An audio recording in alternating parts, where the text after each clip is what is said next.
પોલીસવાળા આપણા પર હાથ ઉપાડે તો સ્વ બચાવમાં આપણે પોલીસવાળા પર હાથ ઉપાડી શકીએ?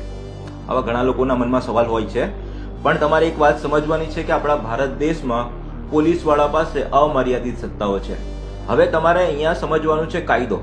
BNS સેક્શન 37 પ્રમાણે, સેક્શન 37 પ્રમાણે કોઈ પણ સરકારી કર્મચારી ફરજ પર હોય, સ્પેશિયલી પોલીસવાળા, ને તમે એની સાથે હાથાપાઈ કરો છો, મારામારી કરો છો, તો તમે ગંભીર ગુનામાં આવશો. તમારે ગંભીર ગુનાને લગતી જે કંઈ જોગવાઈઓ છે એનો સામનો કરવો પડશે. એટલે પોલીસવાળા જ્યારે તમારી સાથે મારપીટ કરતા હોય તો તમારી પાસે એક જ વસ્તુ છે કે શાંત રહેવાનું છે.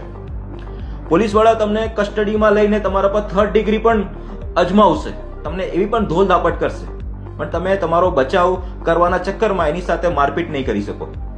જ્યારે કોર્ટમાં એમને પૂછવામાં આવે કે તમે આવું કેમ કરેલું હતું, તેમની પાસે એક જ રીઝન હોય છે કે આરોપીને કાબૂમાં લેવા માટે યોગ્ય બળનો ઉપયોગ કરેલો છે. હવે યોગ્ય બળ કેટલું કહેવાય એવું સ્પેસિફિકલી કોઈ પણ કાયદામાં લખેલું નથી કે કેટલું બળ ઉપયોગ કરવો જોઈએ.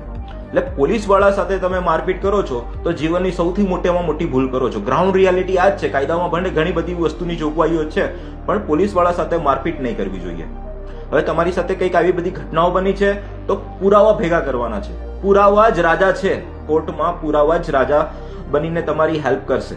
તો કોણ પોલીસવાળો છે, એનું નામ શું છે, એનો બક્કલ આઈડી શું છે, આજુબાજુ લોકોએ જોયું છે કે કેમ છે, કેવી રીતનું તમને મારપીટ કરેલું છે, ઇવન તમને મારેલું છે તો નવી સિવિલ હોસ્પિટલમાં, નજીકની નવી સિવિલ હોસ્પિટલમાં જવાનું છે. પ્રાઇવેટ હોસ્પિટલમાં નથી જવાનું, નવી સિવિલ હોસ્પિટલમાં જવાનું છે. ત્યાં તમારે તમારી સારવાર કરવાની છે ને કે MLC ફાઇલ કરવાની છે.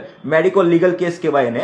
MLC ફાઇલ કરી દેવાની છે કે આવી બધી ઘટનાઓ થઈ છે ને એના અનુસંધાને વસ્તુ આગળ વધતી હોય છે. બાકી તમે પોલીસવાળા સાથે મારપીટ કરશો તો તમારા જીવનની સૌથી મોટી ભૂલ છે.